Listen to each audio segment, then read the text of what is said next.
수요일 새벽 기도에 오신 여러분들을 주님의 이름으로 환영하고 축복합니다. 오늘은 여름 수요 묵상이 있는 날입니다. 주님께서 가르쳐 주신 기도 우리가 함께 묵상하게 될 텐데요. 많이 참여해 주시고 큰 은혜를 받으실 수 있게 되기를 바랍니다. 우리 이 시간 기도하시면서 새벽 기도 자리로 나아가시겠습니다. 하나님 아버지 감사합니다. 오늘도 우리에게 성령을 보내어 주셔서 주님의 뜻 안에서 하루를 시작할 수 있도록 인도해 주시니 감사합니다. 주님께서 성령을 우리에게 부어주지 않으셨더라면 우리가 세상을 살아가며 매 순간 세상의 가치에 휘둘리게 되었을 텐데 주께서 우리에게 성령을 부어주셔서 성령으로 우리를 하나님의 자녀되게 만들어주셔서 이 땅에서의 삶을 주님과 매 순간 동행하면서 살아갈 수 있게 인도하여 주시니 감사합니다. 하나님, 우리가 주님의 영을 붙잡고 이 땅에서 참된 주님의 제자로서 살아갈 수 있게 되기를 소망합니다. 그것을 위해서 오늘 이 아침에도 이 하루를 주님 앞에 올려드립니다. 주님께서 받아주시고 하나님의 것으로 인쳐주시고 하나님께서 동행하시는 자의 삶이 어떠한 것인지를 우리에게 보여주시옵소서. 또 우리 주변의 사람들에게도 보여주시옵소서. 그리하여 하나님을 믿는 자들이 흥왕하게 되고 점점 더 많은 이들이 하나님께로 돌아올 수 있는 일을 우리의 삶을 통하여 이루어 주시옵소서.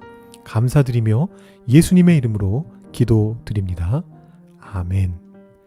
오늘 우리에게 주시는 하나님의 말씀은 로마서 8장 1절부터 17절까지의 말씀입니다. 로마서 8장 1절부터 17절까지의 말씀을 봉독하도록 하시겠습니다.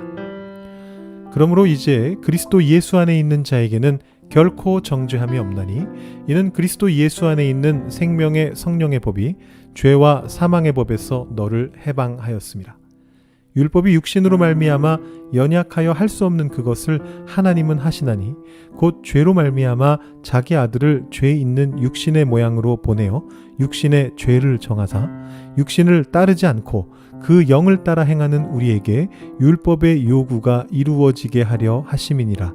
육신을 따르는 자는 육신의 일을, 영을 따르는 자는 영의 일을 생각하나니 육신의 생각은 사망이요 영의 생각은 생명과 평안이니라. 육신의 생각은 하나님과 원수가 되나니 이는 하나님의 법에 굴복하지 아니할 뿐 아니라 할 수도 없음이라. 육신에 있는 자들은 하나님을 기쁘시게 할 수 없느니라. 만일 너희 속에 하나님의 영이 거하시면 너희가 육신에 있지 아니하고 영에 있나니 누구든지 그리스도의 영이 없으면 그리스도의 사람이 아니라. 또 그리스도께서 너희 안에 계시면 몸은 죄로 말미암아 죽은 것이나 영은 의로 말미암아 살아있는 것이니라. 예수를 죽은 자 가운데서 살리신 이의 영이 너희 안에 거하시면 그리스도 예수를 죽은 자 가운데서 살리신 이가 너희 안에 거하시는 그의 영으로 말미암아 너희 죽을 몸도 살리시리라. 그러므로 형제들아, 우리가 빚진 자로 돼 육신에게 져서 육신대로 살 것이 아니니라. 너희가 육신대로 살면 반드시 죽을 것이로되 영으로서 몸의 행실을 죽이면 살리니 무릇 하나님의 영으로 인도함을 받는 사람은 곧 하나님의 아들이라. 너희는 다시 무서워하는 종의 영을 받지 아니하고 양자의 영을 받았으므로 우리가 아빠 아버지라고 부르짖느니라. 성령이 친히 우리의 영과 더불어 우리가 하나님의 자녀인 것을 증언하시나니 자녀이면 또한 상속자 곧 하나님의 상속자요 그리스도와 함께한 상속자니 우리가 그와 함께 영광을 받기 위하여 고난도 함께 받아야 할 것이니라. 아멘. 어제 우리는 7장 후반부 말씀을 통해서 우리의 자아가 죄에 들러붙어 있고 율법이 그 사실을 우리에게 증명해주고 있다라는 그런 내용을 다뤘습니다. 그런데 제가 어제 그리고 또 그저께 7장 말씀을 통해서 율법의 역할에 집중하면서 한 가지 설명 안 드리고 넘어간 부분이 있습니다. 시간이 많지 않기 때문에 일부러 건너뛰었는데요. 그것은 뭐냐 하면 바로 로마서에서 육신, 육체가 의미하는 바가 무엇이냐라는 것입니다. 이것을 사실 정확하게 이해해야 이 8장의 말씀을 제대로 이해할 수가 있습니다. 자, 7장을 보시면 이런 표현들이 나옵니다. 제가 육신에 해당하는 단어들을 빨간색으로 칠해놨는데요. 5절 보시면 우리가 육신에 있을 때에는 율법으로 말미암는 죄의 정욕이 우리 지체 중에 역사하여 우리로 사망을 위하여 열매를 맺게 하였다. 14절 보시면 우리가 율법은 신령한 줄 알거니와 나는 육신에 속하여 죄 아래 팔렸도다. 18절을 보시면 내 속, 곧 내 육신에 선한 것이 거하지 아니하는 줄을 안다. 그리고 24절에 보시면 오호라 나는 곤고한 사람이로다 이 사망의 몸에서 누가 나를 건져내랴. 25절 말씀에 내 자신이 마음으로는 하나님의 법을 육신으로는 죄의 법을 섬기노라. 자, 여기 보시면 이렇게 몸과 육신이다라는 표현들이 계속해서 나오고 있는 것을 보실 수가 있습니다. 근데 이 표현이요, 이제 8장에서 훨씬 더 증폭돼서 등장합니다. 제가 이거 한눈에 보여드리려고 했는데 3절부터 13절까지 매 절마다 육신이라는 말이 나옵니다. 너무 많이 나와서 당황스러울 정도로 많이 나오고 있습니다. 이 육신이 의미하는 바가 무엇일까요? 우리는 흔히 이 로마서에서의 육신이 우리의 어떤 진짜 육체를 뜻한다라고 그렇게 생각합니다. 그런데 이렇게 생각하게 되면 우리의 죄의 범주를 굉장히 좁히게 됩니다. 우리가 육신으로서 저지르는 죄는 사실 그렇게 많지가 않거든요. 폭력이라든가 음란이라든가 그런 어떤 몇 가지 죄만으로 생각이 좁아지게 됩니다. 근데 사실 우리가 예수님의 말씀에서도 볼 수 있는 것처럼 진짜 많은 죄들은 마음에서 나오거든요.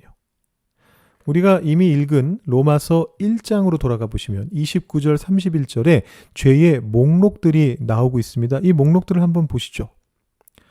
불의, 추악, 탐욕, 악의가 가득한 자, 시기, 살인, 분쟁, 사기, 악독이 가득한 자, 수군수군하는 자, 비방하는 자, 하나님께서 미워하시는 자, 능욕하는 자, 교만한 자, 자랑하는 자, 악을 도모하는 자, 부모를 거역하는 자, 우매한 자, 배약하는 자, 무정한 자, 무자비한 자. 자, 여기서 몇 개나 육체의 죄입니까? 실질적으로 거의 대부분이 마음의 죄입니다. 그래서 로마서 7장, 8장에 등장하고 있는 이 육신이라고 하는 개념을 진짜 육신이라고 생각하게 되면 우리가 짓는 죄의 상당 부분이 흐려져 버립니다. 우리의 의도가 그게 아닐지라도 나도 모르게 그렇게 생각하게 되는 것입니다. 범위를 굉장히 좁혀서 내 몸으로 저지르는 죄만 자꾸만 생각하게 되는 것이죠. 그런데 사실 로마서에서 말하는 육신이라고 하는 것은 그냥 우리의 죄된 본성에 대한 비유적인 표현입니다. 자, 이게 지금 대조적으로 영과 함께 쓰이고 있는데요. 그 영은 우리의 영을 얘기하는 게 아니라 하나님의 영입니다. 하나님의 영을 아직 받지 못한 크리스천이 아니었던 시절. 자, 오늘날에는 사실 모태신앙이 워낙 많이 계셔서 크리스천이 아니었던 시절이 없으신 분들도 계십니다만 바울 시대에는 거의 모두가 모태신앙이 아니었죠. 대부분이 다 원래는 크리스천이 아니었다가 크리스천이 됐습니다. 그리고서 또 태어나면서부터 크리스천이라고 하더라도 방황의 시기를 가질 때도 있고 또는 하나님을 충분하게 내 삶 속의 여러 상황들 속에서 하나님의 뜻을 충분히 이해하지 못하고 하나님의 뜻을 받아들이지 못하고 있을 때 죄된 속성에 영향을 받게 됩니다. 바로 그 상황을 육신에 있는 것으로 표현하는 것입니다. 자, 이 8장의 말씀은 우리가 예수를 믿음으로써 죄와 사망의 법에서 해방되었다라는 아주 강력한 선언으로 출발하고 있습니다. 제가 한국에서 젊을 때, 지금보다 더 젊을 때, 사실은 어릴 때부터 다녔던 저의 이 모교회가 되겠죠. 이 모교회에서는 매주 주일마다 침묵 가운데 참회의 기도를 드리고 그 끝에 목사님이 사죄 선언이라는 것을 해주셨는데 그럴 때 항상 이 로마서 8장 1절 2절 말씀을 선포하셨습니다. 그러므로 이제 그리스도 예수 안에 있는 자에게는 결코 정죄함이 없나니 이는 그리스도 예수 안에 있는 생명의 성령의 법이 죄와 사망의 법에서 너를 해방하였습니다. 바울이 의도한 대로 굉장히 잘 활용하신 케이스인 것 같아요. 제가 주일날 말씀을 그 의도대로 본래 의도대로 읽어야 된다 그랬는데 딱 바울이 의도한 그 느낌 그대로 사죄 선언으로 참회기도 드리고 난 다음에 너희들에게 이제 더 이상 정죄함이 없노라 라고 선언하시는 그런 형태로 이 말씀을 활용하셨었습니다. 이 말씀을 읽어보시면 정말 굉장히 선포적이죠.